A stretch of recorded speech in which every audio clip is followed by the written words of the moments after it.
On today's show, Matt Fontana is going to join me. We're going to talk about Jarrett Allen and if he needs to step up, if Evan Mobley is going to miss any time after the ankle sprain that he suffered on Sunday in Miami. Plus, where do we think the Cavs sit in the East as far as odds at winning a championship go? And also, we are going to get to what we learned in the first third of the season. What do we want to see over the next third of the NBA season for the Cavs? All that and more straight ahead on today's edition of Locked On Cavs.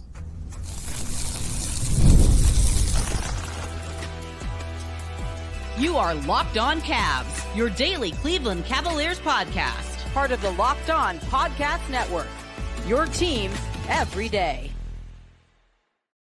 What's up, everybody? My name's Danny Cunningham. You might know me from my time covering the Cleveland Cavaliers, places like 92.3 The Fan, Cleveland Magazine, my new Substack, The Inside Shot. I want to say thank you to you for making Locked On Cavs your first listen today and every day. You can find the show anywhere you get your podcasts, Apple, Spotify, anywhere else. Drop us a 5-star rating. Leave us a nice review. Be a friend. Tell a friend about Locked On Cavs. Make sure you're subscribed. Make sure a friend is subscribed as well. If you're watching the show on YouTube, do me a favor. Hit that thumbs up button for me. Click subscribe and hit that notification bell so you don't miss the latest Locked On Cavs content. A proud part of the Locked On Podcast Network, your team every day. Today's show, of course, is brought to you by FanDuel. That is where new customers can place a $5 bet and get started with a $150 in bonus bets if that first $5 bet wins. Visit FanDuel.com to get started today. As I mentioned at the top, joined by good friend Matt Fontana today. We talk about where the Cavs sit in the East with Boston and New York, because those two teams are ahead of the Cavs as far as championship odds go on FanDuel. So we will get into that coming up in just a little bit. But we do start the show by talking about whether or not Jarrett Allen can step up. We know Evan Mobley twisted his ankle on Sunday. Don't know the severity of it as we record this right now. So maybe he will miss some time. Maybe he won't. But Jarrett Allen, certainly a key for this team. So without anything else from me, here's my conversation with Matt Fontana. And now Matt Fontana here, coming back to Locked On Cavs. Fontana and I, of course, worked together for a very long time at a place we don't necessarily need to mention. Now Matt is doing a ton of stuff at Big Play. You can check out his show every day from 9 to 11 on YouTube, Twitter, just wherever you get your content. The Matt Fontana Show is on Big Play. And we want to talk about the Cavs front court today because Evan Mobley, we don't know the extent of his injury. I don't believe that it is something that is too serious, but the Cavs also don't play a ton of basketball coming up. They have 2 games in the next 10 days if you're listening to this on Tuesday. So this could be an opportunity, Matt. I'm very curious what your thoughts have been so far on the front court for the Cavs, because this could be for an opportunity, I think, for Jarrett Allen to step back up. Where I saw the start of the year, I thought Jarrett Allen was really, really good. And then there was a moment in time where he started to look like he had hit a wall, where he had gotten fatigued. And at that point, he was leading the team in minutes. And even Kenny Atkinson mentioned, I just think he's really tired. That was during the stretch where the Cavs played 17 games in the first 29 days of the season. So it's very understandable. But since that moment, I don't necessarily think he's been at his best. But what have you seen from him so far this year? Yeah, and I mean, I think it's you load so much on to Evan Mobley to try to see, okay, he need to get some things figured out. But with Jarrett Allen, I thought it was, I don't know, Danny, it just seems like he's lost right now. It just seems like he's not there. He's not quite having the impact that we thought. But when you think about, okay, Donovan Mitchell, you had a great resurgence now with Darius Garland. And yeah, Evan Mobley splashing 6 threes and being the player that he is. Not everybody's going to have careers. And even when I think Karis LeVert is playing really well right now, Ty Jerome is playing well, not everybody can share the basketball that much. So if Allen's just playing that role, that's just fine. Defensively, the rebounding still there. It's still solid. But I think you and I are kind of on the same page. If Evan Mobley had to miss time, multiple games, that could give you a little peek to what it looks like without him. Not that I want to see it, but see what it is with Jarrett Allen. Because I just have this nagging thing that maybe they are going to move Allen at the trade deadline. And I know you've talked about it here on the podcast before about that window, that when they signed his contract, and there is a small window that they can move on, come trade deadline. And it's just hard to not piece all that together. And information are part of those pieces where you're going to get your information now to see what it looks like with Jarrett Allen. And maybe they go to him and say, we want to keep you, be more aggressive, or we are going to start featuring you. I guess that's kind of the way I would say it, Danny, is like, I don't think they're featuring Jarrett Allen very much, but how can you when you have all these other offensive players? Well, I think that's a really good point, because think back to last season when the Cavs were at their best, was that run when Darius Garland was out with his fractured jaw, and Evan Mobley was out because he needed to have a minor cleanup. He had a minor knee surgery, and I guess you can make the quip that there's no such thing as minor knee surgery, but he had a knee surgery that kept him out about 6 weeks. And that's when the Cavs had that 18-1 stretch. They were awesome. Donovan Mitchell was incredible, and Jarrett Allen was really, really good in that stretch too. And what Jarrett Allen was last year compared to what Jarrett Allen is this year, I don't know that the difference has anything to actually do with Jarrett Allen. But when you talk about Evan Mobley missing as much time as he did, because it was not only that knee injury, but then he sprained his ankle and missed a few weeks later in the season too. Darius Garland missed a ton of time, very clearly was not himself once he came back from that jaw injury. Like, it was just a season to forget for him. So Jarrett Allen, for all intents and purposes, was the Cavs' second best player last year behind Donovan Mitchell, and probably their second most important player last year behind Donovan Mitchell. And then you fast forward to this year, I think he's dropped in both categories from second to fourth. And handling that is very interesting. I still think kind of both sides, both he and the Cavs, are sort of trying to figure out the best way to operate, because I do think they're putting him in different positions on both ends of the floor. I think he's operating differently offensively and defensively. And I think a lot of that has to do with just the Cavs are doing things differently with Kenny Atkinson than they were under JB Bickerstaff. But if Evan Mobley does have to miss time, which I don't know that he will, and I wrote in my Substack, if there was ever a time to twist your ankles, probably when the team has 2 games in the next 10 days. So that helps a little bit. But if there's a time for him to step up and do more, it might be if Evan Mobley does have to miss time, it could be right now.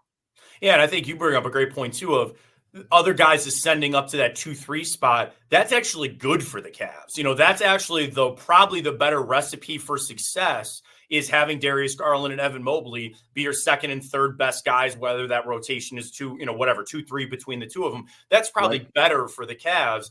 And that's got to be a hard feeling for Jarrett Allen, who, again, did get paid. I think at the end of the day, if he really wanted to have something to feel good about, like, dude, you got paid. You got your extension, which is good, but you got to understand when they sign that and whether they go out. And the other part of the market is seeing who you could get. Is it really that vast improvement to get a wing guy? Because that would be it. The Cavs don't need much else other than a wing guy, defender, shooter, something along those lines. So if nothing materializes, Jarrett Allen's going to be here.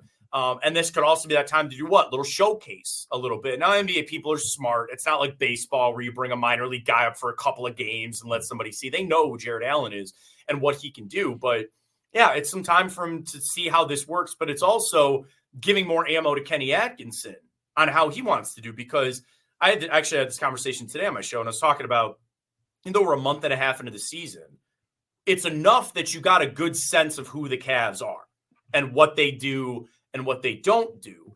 But it's still not enough to say we could change some things. We could still tweak some things. You don't want to mess with it. You're 21-4. You're lighting it up right now. Things are going well. But let's give maybe Kenny Atkinson a little more things to chew on of what it looks like with this rotation and this and that. Also knowing that, injuries are going to happen. You're going to get Max Strus back soon. I don't say soon, but relative within the near future. What does that look like? I think soon is accurate there. Yeah, I think he will be back soon. I think soon is not doing too much heavy lifting. I think that's accurate there. Yeah. The one thing with the trade aspect of it, like because of Jarrett Allen's trade restriction, and most of the NBA becomes eligible to be traded next week, later this week, December 15th. So that is worth noting. But Jarrett Allen is eligible to be traded February 2nd. So there's still a significant amount of time between now and then. I think that this is too early probably to start thinking about whether or not the Cavs should make that type of trade. I don't think it's too early to start thinking about whether they need to make a small move and what could potentially go out or come back in something like that. But I do think that Jarrett Allen being involved in a trade makes it a major trade. And I just don't think that the Cavs are there right now. That's not to say things can't change. That's not to say they won't get there. But right now, with so much time before something like that is even possible, I just don't know that it's necessarily, I don't know that there's a ton of time being spent on that internally. Like, I don't know if that's something that they're thinking a ton about. And I do think if Evan Mobley has to miss time, we'll see a better version of Jarrett Allen. It's tough to go from the number 2 guy to the number 4 guy, but you also brought up what I think is the correct answer there. it was for the best for the Cavs. Like the Cavs are not 21-4 with Jarrett Allen as their second best player. I don't think the Cavs can win a title with Jarrett Allen as their second best player. If what they've gotten from Evan Mobley so far, and we can talk about Saturday's game against Charlotte too, where he hit 6 threes if we want. If that's who Evan Mobley is going to be, they can win a title with that guy as your second best player behind what Donovan Mitchell has been. But I don't think Jarrett Allen necessarily fits that bill in.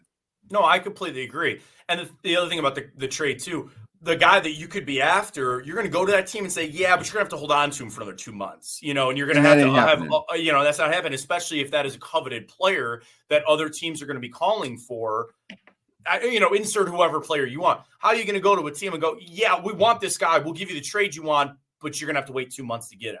And a lot can change in between now and then. The other side of it too is on the Cavs side. If they could have something all worked up and ready to go, boom, injury hits. What if Allen gets hurt?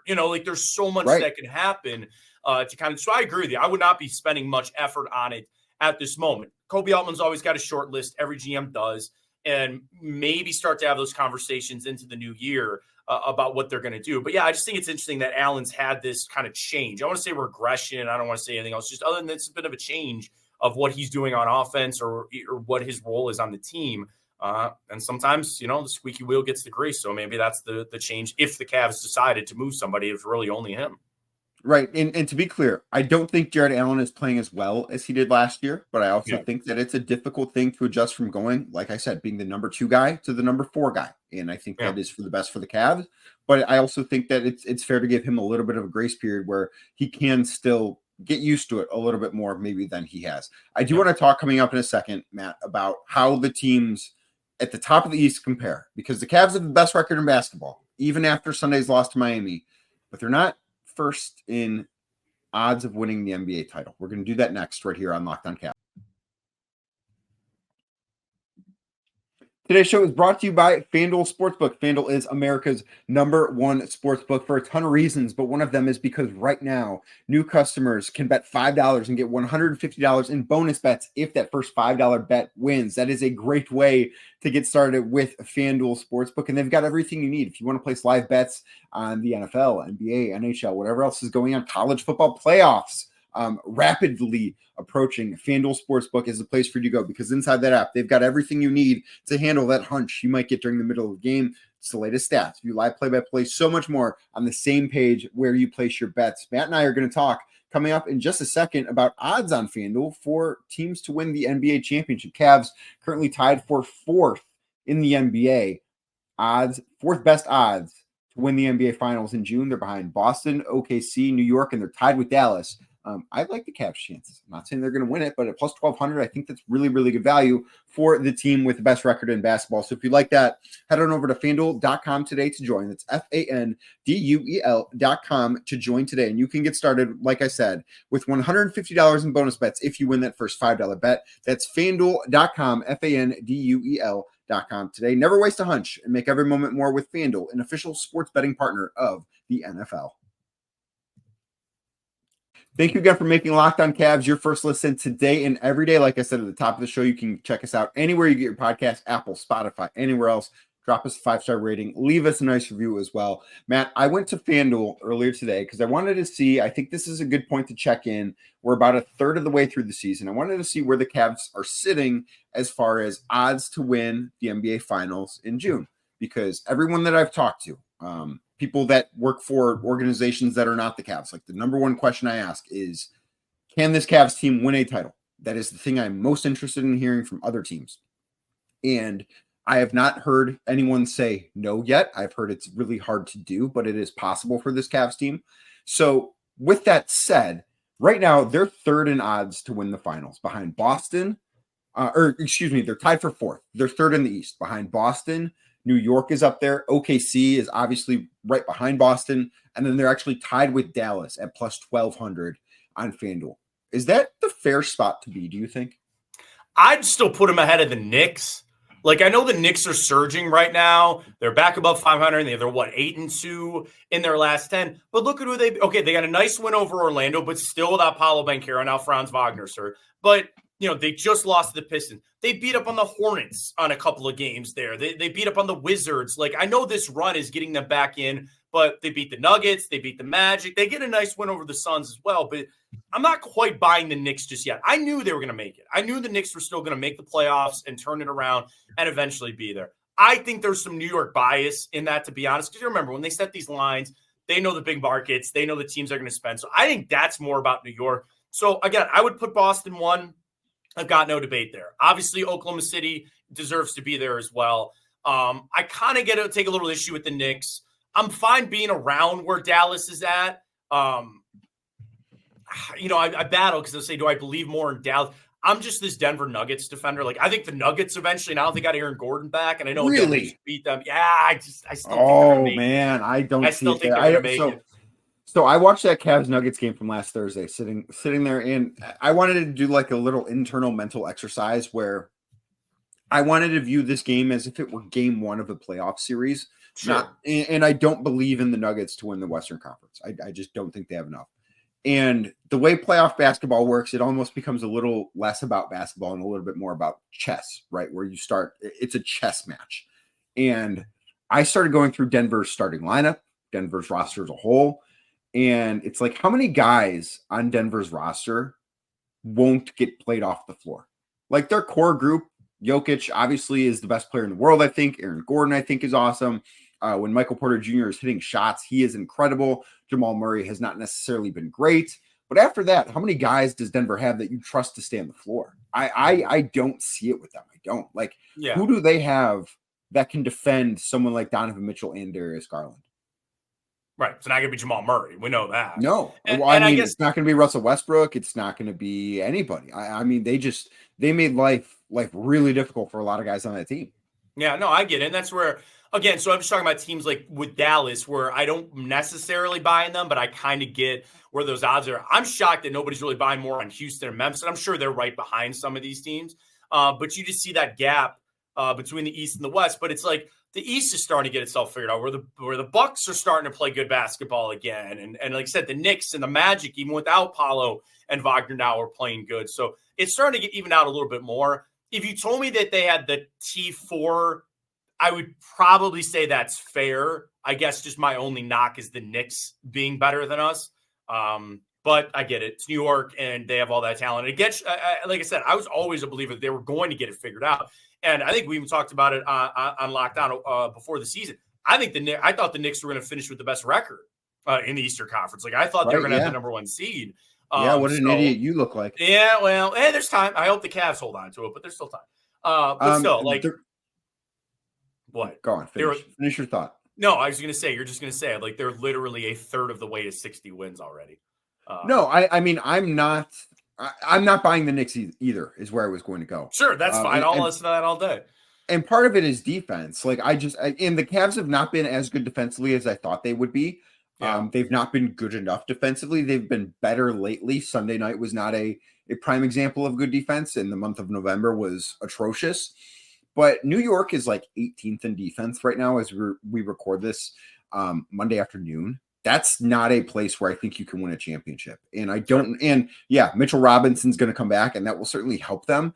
But if they're going to play their most important minutes with Karl Anthony Towns playing center, I don't know that you can win a title, because that guy is not a good defender in any stretch of the imagination. He's not a good rim defender. I've watched him up close for a really long time. Used to cover the Wolves when he was there. I don't think that the Knicks can win a title with him playing center. I think there's a really good reason why Minnesota felt like they needed to trade for Rudy Gobert to put next to him. It's not because Karl's not great offensively. He is, but I just don't know that defensively they can do it. Boston, to me, is still in that first tier, but I think the Cavs are pretty close to the Celtics. Like, I'm very excited, Matt, to see what this Cavs team is going to look like when Max Strus gets back. I expect that to be soon. And when he gets back, I think we'll probably finally get to see what this team looks like fully healthy, because despite the 21-4 start, which has been incredible, and the Cavs have played awesome basketball for the most part, they've not played a single game fully healthy. Like last year, so much was made that they only had 28 games played by their ideal starting five. Well, we're a third of the way into the season, and they have 0 games played by the ideal starting five so far. Yeah, and that's where the continuity too of, like we were talking earlier about Atkinson and you're flipping these guys and kind of changing roles. That eventually, Danny, we all want to believe that eventually the good players will shine, right? At the end of the day, Right. it is still a player-driven league and all that. But we can't forget about continuity. We can't forget about matchups between two different teams. And that's where you started, and I agree with you. I think the Cavs match up against Boston really well, which is going to be a lot of fun if we see them in the Eastern Conference Finals. The thing is with the Knicks, and maybe part of the reason with the Nuggets too that I'm on, is like I look at the stars, I look at the players, I'm like, man, I get drunk off this lineup here. But you're right, there is more X's and O's and figuring out how different playoff basketball is and things like that. But at this point, it's for the Cavs that continuity part of it is going to be huge. And them building it already, which has been great. But it's still crazy to see we still got 3 months of basketball to go before we even get there. And there's still a lot that they can do. The one other thing I will say about the Knicks that leads me to not necessarily believe in them is, you look at Boston, who would have the best player in a series between the Celtics and the Cavs? Probably the Celtics, probably Jason Tatum. You look at OKC. If the Cavs met the Thunder in the finals, who is the best player? It's probably OKC. It's probably Shai Gilgeous-Alexander. If you went to Dallas, who's got the best player in that series between the Mavericks and the Cavs? Probably Luka Doncic and the Mavericks. But Cavs, Knicks, Donovan Mitchell is the best player in that series. I think a lot of people love Jalen Brunson, and he has had to take a little bit of a step back, and I commend him for doing so because Donovan Mitchell's done the same thing here in Cleveland, but he's had to take a little bit of a step back to make things really work with Karl Anthony Towns. But I'm taking Donovan Mitchell over Jalen Brunson with what we've seen, not just this year, but in their career. I think that the love for Jalen Brunson has been elevated because he's in New York. And don't get me wrong, he's an incredible basketball player. I just think Donovan Mitchell's a better one. And that's a big reason why I would pick the Cavs to win that series. Yeah, no, I would too. And that's, I think I don't want to say the little brother, big brother thing, but like going back to the other playoff series that we've had to realize that this Cavs team is, obviously the Knicks are very different as well. But this Cavs team has a lot of those same guys on it, but it feels that much different. You sit there and with, again, guys that got hurt or guys that weren't playing well in that, it was so long ago, 2 years at this point, but it's just to see out. I guess the question is, and I guess I'll ask you, who do you think is more different from their playoff series 2 years ago, the Knicks or the Cavs? Ooh, I think both are really different. I think that's a great question. But if you had to I think pick one, both are really different. So I think stylistically, the Cavs are more different because they have more guys that can just go out and score. And I think that, they run the offense much different than they did then. And a big part of that is because they have a different head coach now in Kenny Atkinson.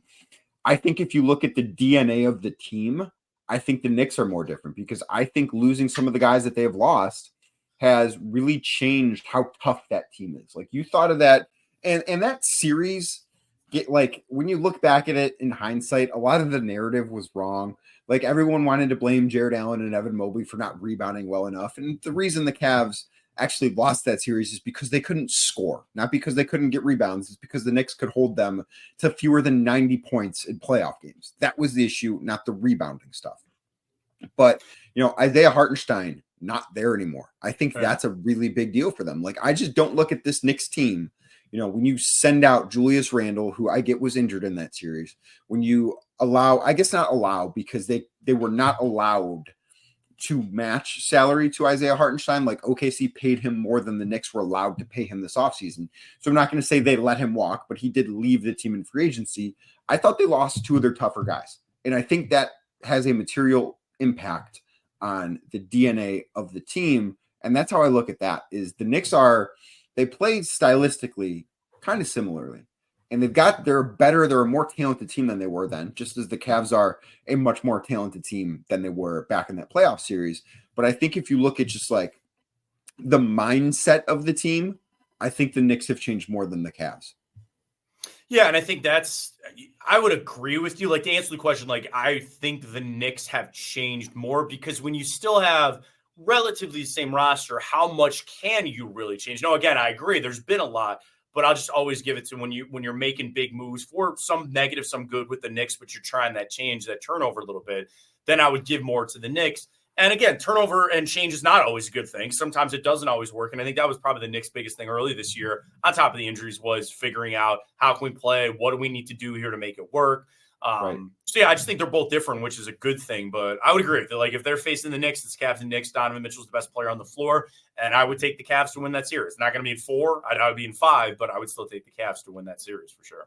So we've learned quite a bit about the Cavs in their first third of the season. What do we want to learn about the Cavs in the next third of the season? Matt and I will talk about that next right here on Locked On Cavs. Today's edition of Locked On Cavs is brought to you by Mint Mobile. With big wireless providers, what you see, never really what you get. Somewhere between the store and your first month's bill, the price you thought you were paying magically skyrockets. But with Mint Mobile, you'll never have to worry about the gotchas ever again. When Mint Mobile says $15 a month when you purchase a 3-month plan, they mean it.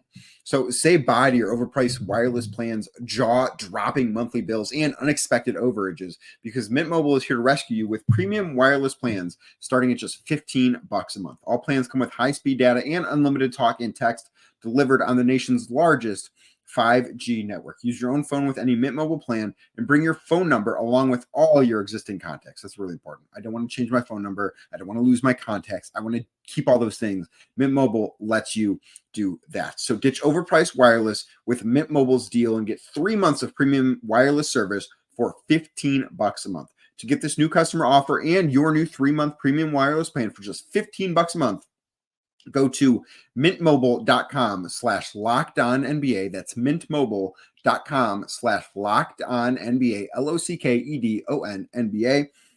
Cut your wireless bill to $15 a month at mintmobile.com/lockedonnba. $45 upfront payment required, equivalent to $15 a month. New customers on 3-month plan only. Speed slower than 40 gigabytes on unlimited plan. Additional taxes, fees, and restrictions do apply. See Mint Mobile for details. Thanks again for making Locked On Cavs your first listen today and every day. If you're watching the show on YouTube right now, do me a favor, hit that thumbs up button for me, click subscribe, and hit that notification bell so you don't miss the latest Locked On Cavs content. Matt, so far we've learned a lot about this team. 33% of the season roughly has come and gone. I think we've learned Evan Mobley has taken a step up. Darius Garland is back to being an all-star caliber player. But what do you want to learn about this team in the next third of the season, which will take us like to the end of February? I mean, obviously, number one is going to be Evan Mobley. It's going to be continued of we all want the quick fix. He's the player you assume he's going to be tomorrow, but it's been a slow process. And you see moments, you see the game on Saturday where you're like, yep, 3-point shots going. I really want to see him keep shooting, keep seeing that offensive development from him. So that's specific on a player. You know, I'm intrigued. I guess, you know, we'll kind of get into it a little bit, like getting a little deep, if you will.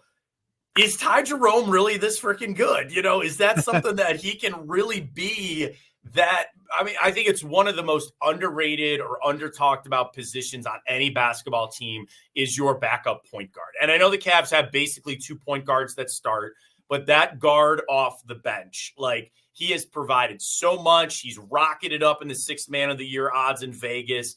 Like, is this a flash in the pan, or is this really something that Ty Jerome has built himself and the Cavs have found themselves a key rotational piece coming off the ankle surgery? I know he's a former first-round pick and all that. I have a lot of intrigue to see if this goes with Ty Jerome. You know, to sprinkle beyond that, I would say, again, you know, you look at Sam Merrill and, you know, that kind of stuff. I'm a little intrigued about George Niang. Like, is there still really a big need spot on this team for a guy like George Niang? And I'm not saying that they'll trade him away or he could be a part of a package or things like that. You know, I think Strus coming back is a big part of that. And if he can be hitting threes, and trust me, George has helped them win some big games with some big shots. I just watched a lot of the rotations, you know, with Kenny X, and I just wonder, I don't know your thoughts on that about Niang, about kind of where he fits into some things right now. I think George has had a better season than some of the numbers would indicate. Like, I know his 3-point percentage is not around 40, but I think that he has stepped up in some important games and had really good games. And part of the reason his numbers are what they are, like he had a night, I don't remember who it was against. Might have been against the Hawks, where he was like 1 of 13 from the floor and just had an awful game. And that's going to happen. I've liked what I've seen from George so far this season. I think he's been better this year than he was last year for the Cavs. But the thing that I'm really interested in seeing, and that I think is going to be really important to me over this next third of the defense, Matt, is how this team defends. Because the roster that they have Evan Mobley, Jarrett Allen, Isaac Okoro is a really good defender. Dean Wade is a really good defender. One of my favorite things about this season is watching opponents in real time find out that Sam Merrill is a good defender. Max Drew should be a good defender when he gets back. Like, this team has a lot of really, really good defenders. Karis LeVert's another one that's a really good defender. And in the month of November, they were 20th in defense. Now, they're 9th for the season because they started off the first few games in October really well, and they've had a few games in December that were really strong defensively. But they have not yet defended at a championship level.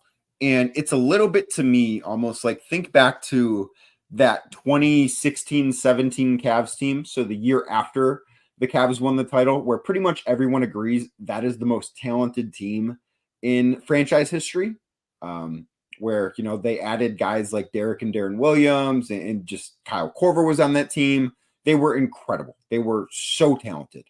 And that team only won 51 games. And that team only won 51 games because it was like, you know what, we'll get to the playoffs and we'll flip the switch, right? Like, that was the thing.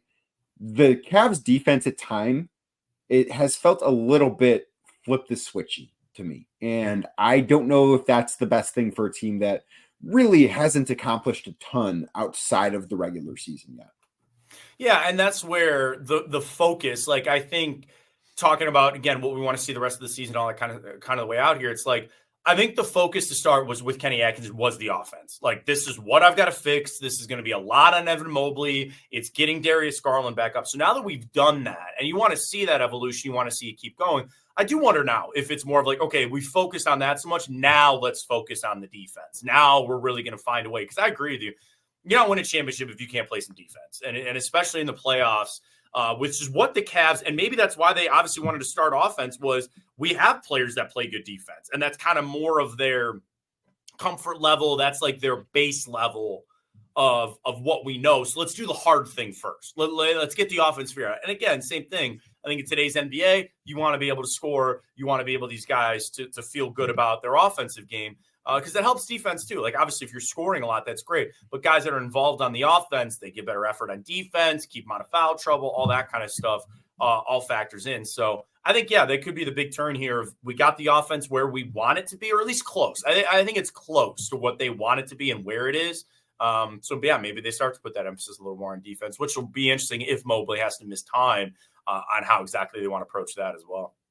It will be, because the Cavs have been at their best so far this year when Evan Mobley's been playing center. Like, those just by advanced metrics, the Cavs are at their best when Evan Mobley is the center. And if he's going to miss time, I'm very curious how that's going to impact. But we don't know that he's going to miss time. By the time you're listening to this, we might have more answers on Evan Mobley's ankle, but this is being recorded late Monday morning, early Monday afternoon. So, Matt, thanks so much for doing this. Very much appreciate you hopping on Locked On Cavs. Where can everyone check out what Matt Fontana is doing these days? Yep, you can just follow at Matt Fontana 83. I always retweet stuff from the show. The show is at Matt Fontana Show. Instagram, Twitter, Big Play, YouTube, Big Play. I'm on Twitch at Matt Fontana Show. But like I said, I usually just retweet on my personal channel. So check it out there. So, yeah, go check that out there. Follow him everywhere. Matt is one of the best. Miss working with him every single day. But thank you to you for making Locked On Cavs your first listen today and every day. Like I said earlier, you can find the show anywhere you get your podcasts, Apple, Spotify, anywhere else. Drop us a 5-star rating. Leave us a nice review. Be a friend. Tell a friend about Locked On Cavs as well. If you're watching on YouTube, hit that thumbs up button for me. Click subscribe and hit that notification bell so you don't miss the latest Locked On Cavs content. I will be back tomorrow with another off-week interview right here on Locked On Cavs.